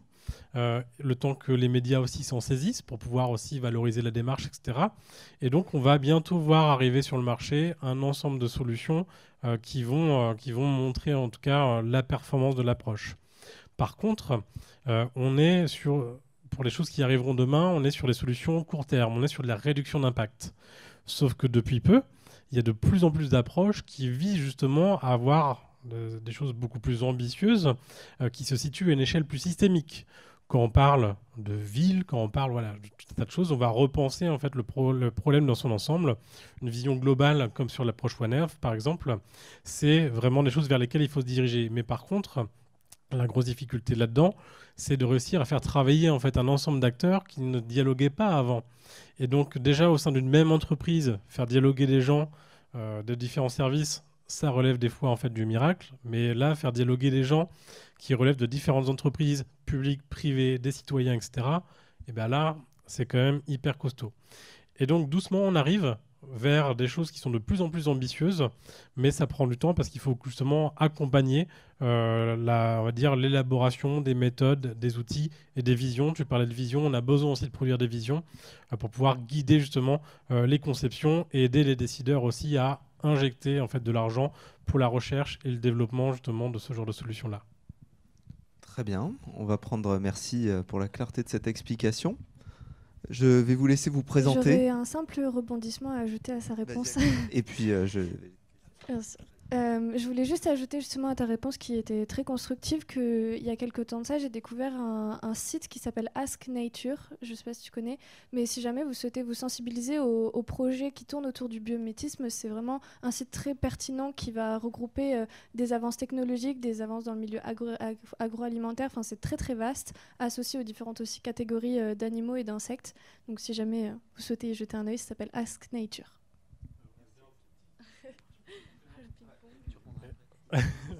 On va faire du ping-pong. Non, on va vous laisser rebondir. Mais effectivement, pour rebondir en fait sur le rôle aussi du muséum, va être inauguré le mois prochain le Bio-Inspire Muséum, qui est en fait la partie liée à la bio-inspiration justement qu'est en train de mettre en place le Muséum d'histoire naturelle. Donc, ils ont un rôle en fait de Paris, mais avec des antennes aussi ailleurs et peut-être un jour à Nantes. Et en tout cas, très rapidement aussi, le fait que le Muséum de Paris c'est aussi un financeur de thèse. On est sur des sujets aussi de recherche, et donc on a besoin de laisser le temps à la recherche de se faire. Et donc on est sur des formats 3 ans, 4 ans, etc. Et donc le Muséum, et notamment Mecadev, a été un département qui a, si je ne dis pas de bêtises, financé en France le plus de thèses sur le biomimétisme. Donc ça, c'est aussi intéressant à savoir.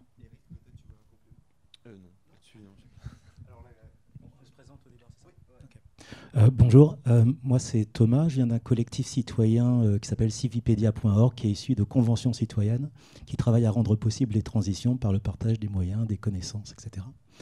Et ce qui m'a marqué dans tout ce que vous disiez, c'est qu'il y a plein de bases de connaissances qui sont super, mais comment est-ce qu'on les connecte pour créer de l'interopérabilité entre ces bases, et c'est quel lexique on va utiliser pour connecter tout ça. Et puis, on travaille il y a une perspective super sur un monde nouveau. Créer des communs, c'est bien, mais le modèle économique, et c'est ce que tu disais tout à l'heure, enfin, je te tutoie, toi, sur comment est-ce qu'on finance OK Gaia pour pouvoir partager, quelles sont les pistes là-dessus? Donc, les pistes sur l'interopérabilité des bases de connaissances pour qu'elles servent aux gens, et puis les modèles économiques nouveaux que l'on peut mettre en place.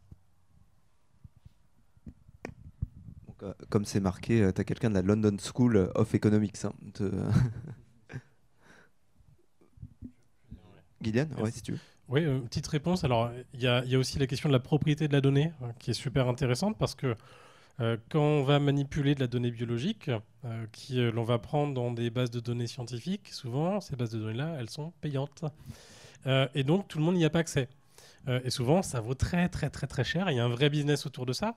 Et donc, on a besoin aussi de travailler sur des données qui sont ouvertes. Alors, celles du muséum sont en partie ouvertes ou en cours d'ouverture, justement, pour pouvoir justement bénéficier aux gens qui voudraient s'en saisir pour concevoir des choses à l'échelle du design, de l'architecture, etc.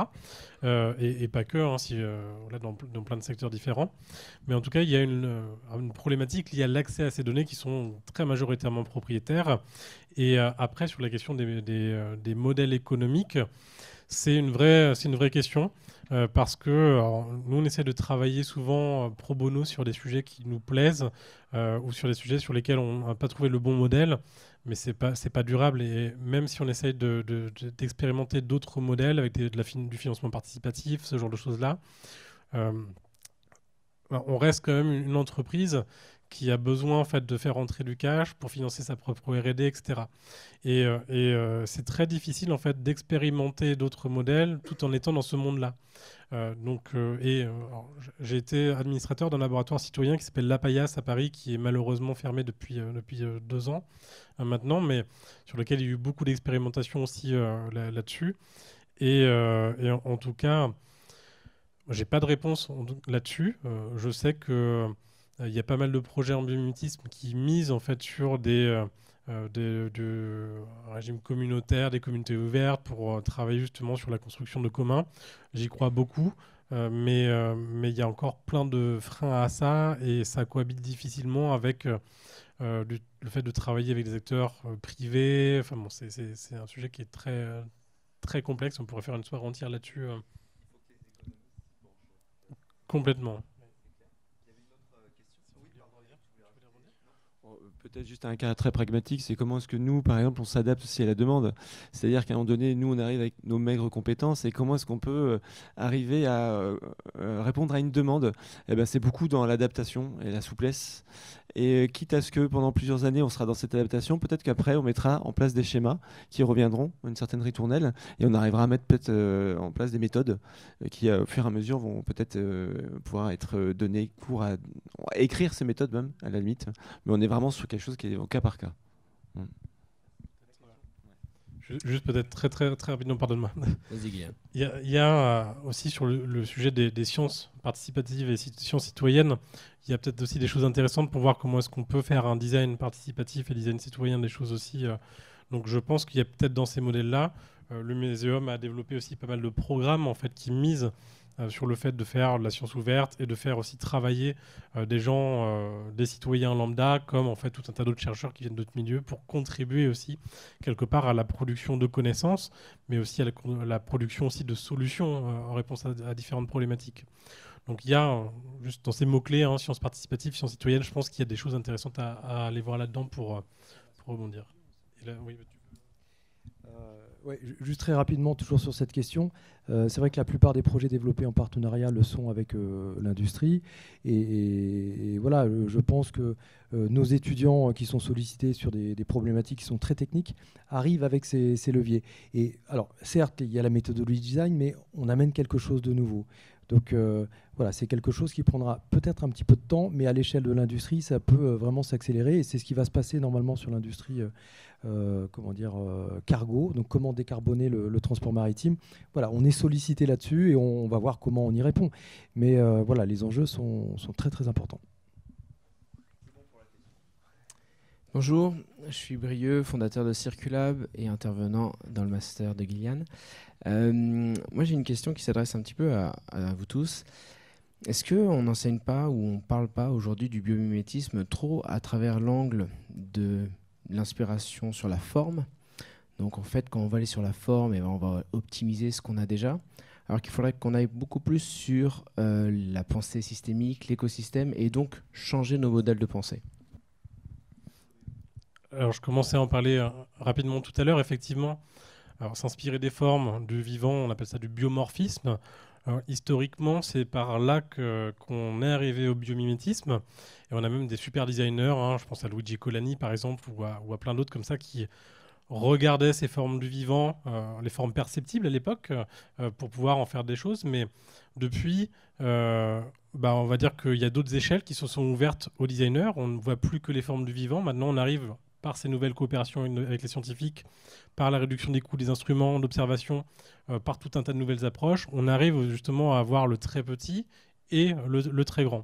Donc c'est quelque chose qui est relativement récent, par contre, qu'un designer puisse regarder le nano et regarder en fait une échelle beaucoup plus systémique. Donc il y a encore tout à faire. Et il y a toutes les complexités qu'il y a derrière, déjà de comprendre un problème de manière systémique. Ça demande de produire des méthodes, de produire des nouveaux outils aussi, et d'amener des nouveaux métiers, d'autres métiers en tout cas dans la boucle. Et puis pareil, en fait, concevoir des réponses systémiques à une problématique donnée, pareil, ça nécessite en fait des moyens et des temps qui sont peut-être aussi plus longs pour pouvoir les mettre en place. Je pense que tu as plein d'éléments de réponse et tu pourras répondre aussi à cette question-là. Et je vais laisser mes collègues répondre aussi. Mais, oui, peut-être la parole à Johan. Ouais. Merci. Je peux peut-être dire un mot, peut-être pas sur, plus sur la systémique. Chez Sinon Virgule, tout à l'heure, je vous disais, on utilise la redirection écologique, et l'un des traits de la redirection écologique, c'est de questionner en fait la manière dont les artefacts, les infrastructures ou les humains sont tissés de liens en fait avec leur environnement. Et ça, c'est complètement applicable au vivant en fait, parce que je pense qu'il faut réussir à sortir en fait de l'espèce de vision du design, faire évoluer les outils et sortir de cette espèce de vision un peu triptyque où on a un utilisateur, une entreprise et un produit ou des choses comme ça pour faire entrer de la complexité. Et nous, on essaye de développer justement des outils, de faire évoluer les outils du designer en ce sens, en questionnant par exemple des méthodologies, inventant des méthodologies autour du design du milieu. Ça veut dire que pour produire quelque chose, un service, un produit ou autre, on va essayer d'intégrer l'ensemble des parties prenantes d'un milieu dans lequel il essaye de s'insérer. Donc c'est un espèce de design par strate où on prend en compte l'ensemble des... Je l'ai dit, les parties prenantes. Mais c'est quelque chose qui se développe, c'est quelque chose qui est nécessaire. Mais c'est assez complexe.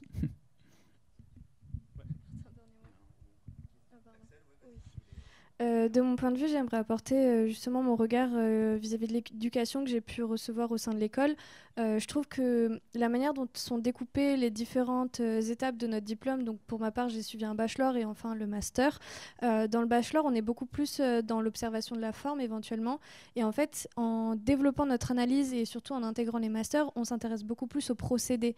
Et typiquement, c'est toute cette analyse, cette définition de la fonction qui va nous permettre demain d'être beaucoup plus au fait de l'observation de la nature et pas seulement d'une simple shape que peut avoir un animal, un insecte ou autre élément issu du vivant, mais on va vraiment être dans l'analyse de comment il va évoluer, comment il va se créer et comprendre l'ensemble du processus qu'il y a derrière son mode de vie.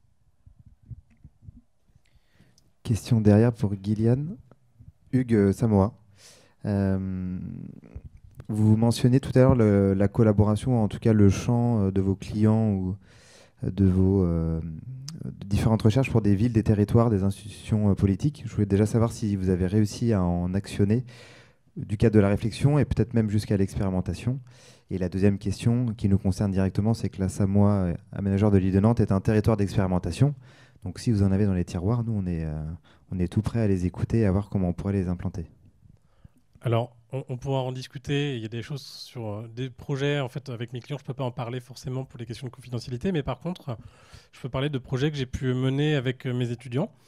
Typiquement, avec mes étudiants de l'ENSI et de Sciences Po, on les a fait travailler avec la mairie de Caen sur, en tout cas, comment est-ce qu'on peut repenser les systèmes urbains en s'inspirant des systèmes naturels pour pouvoir justement gérer de manière circulaire l'ensemble des ressources, les flux de matière, les flux d'énergie, les flux d'informations, etc. Et voir comment est-ce que ces nouvelles organisations allaient aussi impacter en fait, la façon dont on habite les villes, en intégrant des questions aussi de comment est-ce qu'on réintègre aussi le vivant non humain dans ces milieux-là. On en a vraiment besoin. La question des services écosystémiques, je ne sais pas si on en a parlé vraiment ce soir, mais comment, et encore c'est une approche qui est encore très anthropocentrée, mais comment est-ce qu'on ramène justement cette nature en ville pour repenser des nouvelles façons d'habiter sur un territoire donné. Et donc, ce qui était intéressant, par exemple, sur cet exemple-là, mais là, j'ai un nouveau partenariat qui s'ouvre plutôt en Normandie avec alors, je ne sais pas si j'ai le droit de citer les... Hein oui, qu'en Normandie. Avec justement différentes institutions sur un territoire donné. Et si je reviens en fait à Caen, avec la mairie, mais c'est pas du tout les mêmes institutions. Là, ce qui était intéressant, c'est que les étudiants designers travaillaient en fait sur les nouveaux usages de cette ville où tout est pensé de manière circulaire et systémique. Et les étudiants en sciences pistes travaillaient sur justement c'est quoi la gouvernance de ce système-là, c'est quoi en fait les nouvelles formes d'organisation qui pourraient naître, les questions en fait, nouvelles questions d'inégalité qui pourraient naître de ça. Donc voilà, tout un tas de nouvelles questions de société qui émergent de questions environnementales. Et donc en traitant la question environnementale, on va générer en tout cas d'autres problèmes à d'autres endroits. Et c'est ça qui fait la difficulté aussi de tout ce qui est lié au projet systémique, c'est que c'est sans fin, il y a tellement de choses à aborder que c'est extrêmement difficile. Et ce qui a été intéressant là-dedans, c'est que des projets ont émergé, des visions de parties de la ville de Caen ont été présentées aux élus, aux maires, à tous les services de la ville, etc. Et il y a, alors je ne sais pas où ça en est, mais en tout cas la volonté qui avait été énoncée par le maire et le maire adjoint à la ville durable était de créer, en tout cas de donner cœur à l'un des concepts qui avait été proposé par les designers et les sciences pistes, qui était justement de créer un nouveau métier, le métier de passeur, qui consiste à être en mesure de regarder l'état de santé du vivant qui est dans une ville, qui va témoigner de la qualité de l'air, des eaux, des sols et même des autres vivants en fait, dans ces systèmes-là. Et donc, il était question justement de créer un nouveau cursus à Caen pour pouvoir former ces nouveaux métiers-là qui seront utiles justement demain pour pouvoir justement faire un diagnostic du vivant dans ces milieux-là et être capable d'interpréter ce qui se passe autour de nous en regardant en fait le vivant et non seulement avec tout un tas d'autres capteurs liés au numérique, etc. Oui, finalement, tu l'as peu évoqué, mais on l'a évoqué pendant la préparation. Finalement, il y a de l'IA aussi, c'est-à-dire que c'est pas parce qu'on fait du biomimétisme qu'il n'y a pas plein d'IA partout maintenant, effectivement. et notamment dans les questions des bases de données, les outils de fouille de données biologiques et de la façon dont on conçoit les choses de manière systémique aussi. On a besoin d'aide et l'IA est un superbe outil pour ça. On a la notion de service écosystémique, hein, évidemment on ne va pas le développer ici, mais c'est quelque chose d'important. Oui. Alors, pour nous scientifiques, on ne parle plus de service maintenant, hein, parce que comme tu disais, c'est très anthropocentré, on parle de fonction. Mais malgré tout, je pense que c'est une notion qu'on peut calquer sur notre façon de vivre. Dans la ville, par exemple, à savoir la fonction du transport, la fonction de la santé, la fonction du social, des liens qu'il y a entre nous. Et moi, c'est vraiment quelque chose que j'ai découvert au niveau du design, que je ne connaissais pas du tout avant, c'est que le design est vraiment ce relais entre je vais regarder et calquer sur une fonction, sur un écosystème n'importe lequel, et je peux le calquer sur ma façon de vivre, moi, dans la ville aujourd'hui, et dans la relation que je peux avoir entre êtres humains. Et le design est là aussi pour ça. Et vraiment, c'est quelque chose que j'ai découvert et je trouve ça très intéressant aujourd'hui. Et il y a une puissance, en tout cas, de service qui peut rendre ce design-là que je trouve ça, presque illimité. Et la limite, ça sera nous, quoi. En fait, c'est ça. Oui, il y a juste un autre sujet qu'on n'a pas du tout abordé. Alors c'est la place des algorithmes. Mais Axel, en introduction, parlait du regard, du temps d'observation. Et c'est vrai qu'on l'a un petit peu perdu, où il s'est dénaturé. Et en fait, ces algorithmes d'analyse sémantique sont peut-être aujourd'hui les meilleurs gardiens pour documenter ce qui existe aujourd'hui. Aller plus loin, on parle de macro. Et c'est vrai que ces nouvelles technologies sont les outils du designer. Donc, d'une certaine manière, le digital va peut-être aider à préserver aussi le vivant. Et c'est vrai que les machines ont des odeurs. C'est vrai qu'il y a tout un paradoxe a priori, mais on voit bien comment digital et vivant s'accordent. Allez, tiens, on va laisser le mot de la fin parce qu'il va être le temps d'aller prendre l'apéro quand même. Mais j'avais envie de laisser le mot de la fin à Axel pour conclure. Ça t'inspire quoi, cette table ronde? Voilà, tu es étudiante, tu vas rentrer dans la vie active. Peut-être, au terme de ce suspense insoutenable, avoir un diplôme demain. C'est quoi que tu souhaites? Qu'est-ce que ça t'inspire, tout ça? Alors, dans un premier temps, cette table ronde autour justement de cette approche biocentrée, très systémique et avec des thèmes et des valeurs fortes, je trouve ça très engageant, surtout avec le positionnement de designer que je peux adopter dans mon quotidien et que je souhaite surtout perdurer dans la poursuite de ma carrière, si je puis dire. J'aimerais surtout mettre en avant l'importance que ces sujets ont à être traités aujourd'hui avec toutes les nouvelles technologies qui sont en approche, qui émergent progressivement, que ce soit autour des sens ou que ce soit dans l'analyse vraiment plus nano, macro de tout le domaine associé au biomimétisme. Je pense que le regard qu'il faut adopter, c'est vraiment l'ouverture et prendre en compte les modèles qui se passent aujourd'hui, que ce soit le modèle dans une entreprise, et remettre au centre le débat de la place du design, pas pour foutre en l'air toute une organisation, mais vraiment pour inclure de nouveaux processus qui vont être beaucoup plus en harmonie avec une économie circulaire, un design circulaire, et favoriser les nouveaux échanges qui incluent surtout l'ensemble des générations pour laisser personne de côté. Merci, ce sera le mot de la fin. Merci Axel, on peut l'applaudir. Merci. Avant de nous rejoindre pour l'apéro, je vais laisser juste la parole à Stéphanie pour nous donner les détails. Voilà, on nous attend où? Ça se passe où? Comment?